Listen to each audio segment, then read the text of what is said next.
Good evening my friends and welcome back to my channel. It was actually quite a while when I make my prints in my darkroom, and since this video will be probably end of this exact darkroom because I'm at the moment in the process of relocation to Denmark. So today I want to quickly make some prints from my trip to Denmark to Copenhagen, and because I'm relocating there, probably it will be more videos with my relocation of the darkroom. But because I need to pack everything up and ship it, probably this will be final printing session in this darkroom.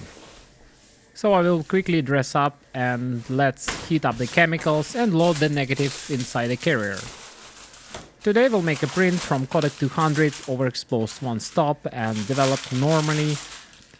This print was shot wide open and have a lot of real good colors of the evening sun. Unfortunately, at the moment I have time only for photography and don't really have a time for darkroom, so I'm collecting a lot of shots for the late winter nights in Copenhagen.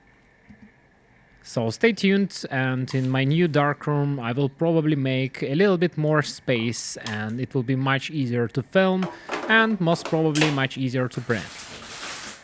Because last time I make a print from 10 to 15 and I need to make it a little bit wider now, so I will exchange lens from 80mm to 50mm.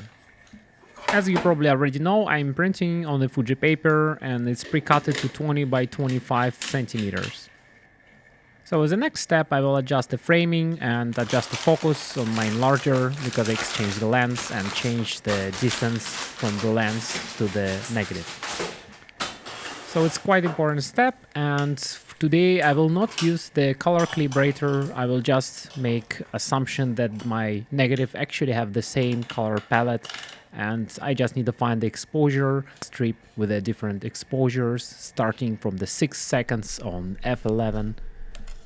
This picture doesn't really have an excellent sharpness just because it was shot wide open and I have really small depth of field. So let's preheat the drum to 35 degrees in the same bath as the chemicals and start with the color developer and start pouring it for 45 seconds. I'm using the same echo stop for 15 seconds to just stop the development, and I'm using bleach fix. And as you understand, all my chemicals at the moment used more than 40 times, so this is probably last few developments what I will make with these chemicals, and because I anyway need to relocate everything in a different country, I will probably just discard the solutions after using for this particular print.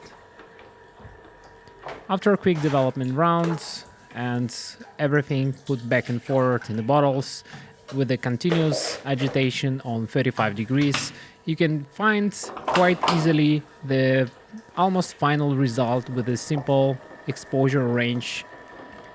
And sometimes I just need to change the cyan channel balance, so basically move yellow and magenta up or down. For this particular print I'm using 65-65-0 setting, and as you can see here I choose quite dark part of the print, and maybe this is not the best idea, but from left to right I have a 6 second, 8 seconds, 10 seconds and so on. So I will use around 8 seconds to be sure that the shot actually looks like evening, because it was shot around like 9 o'clock and fully open aperture. And after 8 seconds of exposure with a full scale of prints, we can quickly run development once again, preheat the drum and heat the chemicals. And because my chemicals is pretty old, I will use not the small amount of chemicals, I will just pour the full bottle inside and hope it will be fine enough. And basically I only care about the bleach because developers so far looks fine. But the goal is, if you have a pure whites and pure blacks on a picture, your development is fine. As I said before, these chemicals is quite stable, you can reuse them multiple times, and since this is Tetanal kit, I still have 2 bottles of the Adox kit for RA4 chemistry, which I never tried, but I will probably try it in my new darkroom. It's already late evening, so I'll quickly rinse the print under the running water and I will not wash it properly in a drum. But as you can see, my first bigger print already looks fine, and the color balance a little bit warm. And what I like more, it's a bit dark and a bit moody, and the glossy paper really works with this print.